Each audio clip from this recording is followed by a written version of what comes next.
महादशा, राहु महादशा, आज इसके बारे में हम डिटेल में जानेंगे। सबसे पहले तो महादशा होती क्या? आप लोगों को पता है आपकी लाइफ के अंदर इतने सारे इवेंट्स होते हैं, लेकिन आपने ये नोटिस करा होगा, आप किसी एस्ट्रोलॉजर के पास जाते हैं, आपको बोलते हैं कि आपकी कुंडली के अंदर तो आप फॉरेन जाएंगे, आपकी शादी होगी, आपके बच्चे होंगे, आप दो तीन तीन प्रॉपर्टीज लेंगे, लेकिन आपने ये नोटिस करा होगा कि सारे इवेंट्स फुलफिल नहीं होते, क्योंकि इवेंट्स वो ही फुलफिल होते हैं जो महादशा प्रॉमिस करती है। आज हम डिटेल में जानेंगे कि राहु महादशा क्या है। देखिए, विंशोत्तरी महादशा जो होती है उसका जो टोटल स्पैन होता है वो 120 ईयर्स का होता है। Definitely to be on a practical side हमें सारी दशाएं नहीं मिल सकती, nobody lives for 120 years, but yes, आपकी जिंदगी में आपके लाइफ में जौन सी भी दशा आएगी उसके अकॉर्डिंगली आपको रिजल्ट्स मिलेंगे।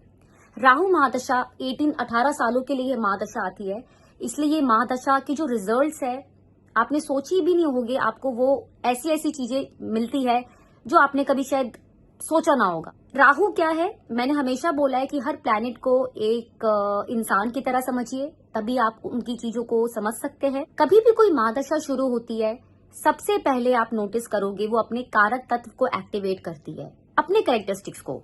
अब राहु क्या है? राहु इल्यूजन है, राइट? तो जब राहु महादशा शुरू होती है तो आपकी लाइफ के अंदर एक तो आप एक्सट्रीमली ओवर थिंकर बन जाते हैं। आप ये नोटिस करेंगे कि आप इस महादशा के पीरियड में ना आप बहुत कुछ प्लानिंग करते हो, टू मच ऑफ प्लानिंग। मुझे ये भी करना है, मुझे ये भी करना है, मुझे घर भी लेना है, मुझे टेक्नोलॉजी भी सीखनी है, मुझे फॉरेन भी जाना है, मुझे ट्रैवल भी करना है। सो बेसिकली आपकी जो डिजायर्स है ना वो बहुत एक्सपैंड हो जाते हैं, क्योंकि राहु किसका कारक है? एक्सपेंशन का। लेकिन राहु कारक है डिससेटिस्फेक्शन का भी। तो इस महादशा में आपको वो चीजें मिलती नहीं है जो आप सोचते हैं। उस कुछ जरूर मिलेगा, बट सब कुछ नहीं मिलती, जिसकी वजह से आपके अंदर एक फ्रस्ट्रेशन और एक एंजाइटी होती है।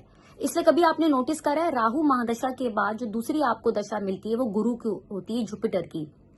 तो आप जो इंसान निकलोगे ना इस महादशा से होकर, आप उस गुरु की महादशा में जब पहुंचोगे, आप अपने आप को एक अलग ही एक ट्रांसफॉर्म्ड इंडिविजुअल पाओगे।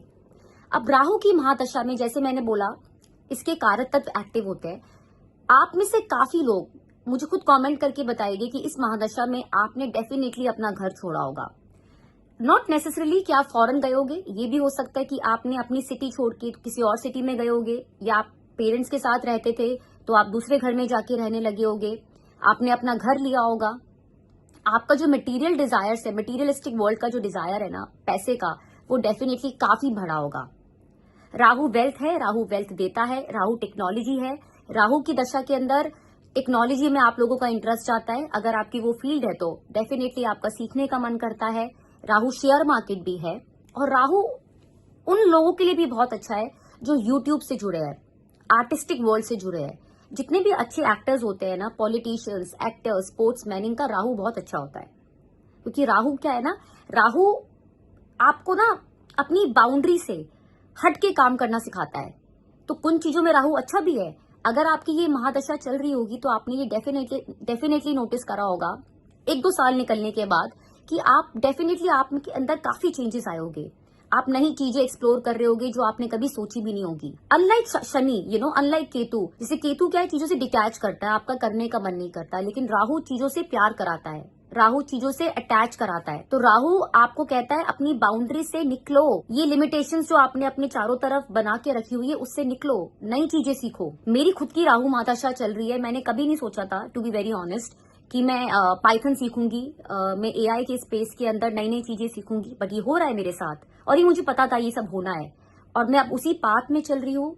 मेरा इंटरेस्ट अकल्ट में, एस्ट्रोलॉजी में ये बढ़ता जा रहा है, क्योंकि राहु उन्हीं चीजों को रिप्रेजेंट करता है। और अगर आपके साथ ये अच्छी चीजें हो रही है, इसका मतलब आपका राहु आपकी कुंडली में अच्छा है। इसी महादशा में अगर आप अपनी इंटेलिजेंस को, अपनी नॉलेज को चैनलाइज नहीं करोगे ठीक सी चीजों में, तो आप गलत लोगों से मिल सकते हो, आपको चीटिंग मिल सकती है, आपको इल्यूशन होगा, सामने वाला आपको झूठ बोलेगा लेकिन आप उस झूठ को सच समझोगे।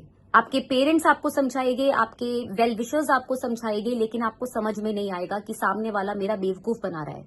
ये सब होता है इस महादशा में। अब राहु जिस घर में बैठता है उस घर के कैरेक्टरिस्टिक्स को वो एक्टिवेट करता है। फॉर एग्जाम्पल, अगर आपका राहु सेकंड हाउस में है तो आप अपनी फैमिली को लेके बहुत अटैच हो जाओगे, आपको पैसे कमाने का बहुत मन करेगा उस पीरियड में, आप शॉर्टकट भी सोचोगे कि मैं कैसे पैसे कमा सकता हूँ। अगर राहु का डिपॉजिटर अच्छा है तो आप सही तरीके से पैसे कमाओगे, लेकिन आपका जो मटेरियलिस्टिक डिजायर है ना वो बहुत हाई हो जाएगा। आपको थोड़ी बहुत आई रिलेटेड इश्यूज भी होंगे, थोड़े बहुत ईएनटी रिलेटेड इश्यूज भी होंगे इस पीरियड के अंदर। राहु अगर आपका 12th हाउस में है तो आप फॉरेन की तरफ बहुत अट्रैक्ट हो जाओगे, आपको फॉरेन जाने का मन करेगा और आप चले भी जाओगे। आपका फॉरेन जाके पढ़ने का मन करेगा, आपको कुछ ऐसा बिजनेस करने का मन करेगा जो फॉरेन से एसोसिएटेड है। यस, आपके जो बेड प्लेजर्स है वो भी बढ़ जाएंगे इस पीरियड के अंदर। आप अपने रूम को रेनोवेट कराने का आपका बहुत मन करेगा, नई नई चीजें लेकर आओ, ये सब होगा। अगर गलत काम करोगे तो राहु जेल भी भिजवा सकता है। राहु में वो भी पोटेंशियल है, क्योंकि 12वां घर जेल का भी होता है। तो आपको अपनी एनर्जी को सही तरीके से चैनलाइज करना है। राहु अगर 5th हाउस में है तो उस पीरियड में आप देखोगे आपको रिलेशनशिप के अंदर बहुत धोखे मिलते हैं, आपको गलत लोग मिलते हैं, आपको झूठ बोलते हैं, आपको प्रोजेनी रिलेटेड इश्यूज भी हो सकते हैं। Yes, but it's good. अगर आप शेयर मार्केट करना चाहते हो उसके लिए अच्छा है, अगर आप टेक्नोलॉजी सीखना चाहते हो उसके लिए अच्छा है। तो यही राहु आपके कौन से घर में है वो चीजें डिफाइन करेगा कि आपको क्या क्या मिलेगा। कारतत्व तो हो गए, आपको वो सब तो मिलेगा ही, उसके साथ साथ कौन से घर में राहु बैठा है वो चीजें भी एक्टिवेट होती है। सेकंड पॉइंट, अगर राहु आपके 11th हाउस में तो मैनिफेस्ट करिए, बहुत अच्छी पोजीशन है for wealth, for manifestation, for social circle. It's a very good position, आपको सब मिलेगा जो आप डिजायर करते हो। You will all your dreams will come, will be fulfilled during this period. Rahu अगर 7th हाउस में है तो पार्टनर से चीटिंग मिलना, अगर किसी बिजनेस पार्टनरशिप में तो वहां भी आपको धोखा मिल सकता है। मैरिज के अंदर ट्रस्ट इश्यूज पैदा होने, these things are very common if Rahu in the 7th house. Rahu ना आपको थोड़ा सा लोनर भी बनाता है एट टाइम्स, कि आप इतना ज्यादा सोचते हो कि अपने आप में ही रहना पसंद करते हो उस पीरियड के अंदर, ओवर थिंकर हो जाते हो, ऐसे मैंने आपको बताया, जिसकी वजह से आपकी स्लीप भी डिस्टर्ब होती है, एंग्जाइटी और स्ट्रेस भी बहुत होता है। अगर राहु 1st हाउस में होता है तो ऐसे लोग इस महादशा में, एज आई सेड, अगर साथ में कोई मैलेफिक प्लैनेट नहीं बैठा तो आप अपनी इंटेलिजेंस को यूज करोगे, आप पैसा कमाने का सोचोगे, आप अपना बिजनेस एक्सपैंड करोगे। काफी शार्प माइंडेड होते हैं, काफी इंटेलिजेंट होते हैं Rahu in the 1st house. आपको थोड़ा बहुत हेयर रिलेटेड इश्यूज हो सकते हैं, बट राहु 1st हाउस में इट स्पॉइल्स योर सन, तो फादर की हेल्थ को थोड़े इश्यूज हो सकते हैं। राहु 9th हाउस में अगर होता है तो take care of your father, उनको थोड़े से हेल्थ इश्यूज हो सकते हैं। आप बाहर जाके पढ़ने का सोच सकते हो, this is all possible if you are undergoing a Rahu mahadasha, even antardasha. तो ये मैंने आपको बताया अगर राहु आपके कौन से घर में बैठा है और कौन कौन सी चीजें एक्टिवेट होती है। राहु साथ में जिस राशि में होता है ना, उससे रिलेटेड बॉडी पार्ट्स भी एक्टिवेट करता है। राहु मेरे 12th पाइसिस के अंदर है, और पाइसिस क्या है, फीट, तो मेरे पैरों में 2 बार चोट लगी थी, स्पेशली जो ये राहु का मेरा पीरियड चला था। राहु अगर आपके 5th हाउस में है तो आपको आपका स्टमक बहुत सेंसिटिव हो जाएगा, आप ये नोटिस करोगे, स्टमक सेंसिटिव हो जाएगा, आपको डाइजेशन रिलेटेड इश्यूज रहेंगे, ये सारी प्रॉब्लम्स भी होती है, राइट। तो आज हमने समझा कि राहु महादशा में आपको क्या क्या मिल सकता है।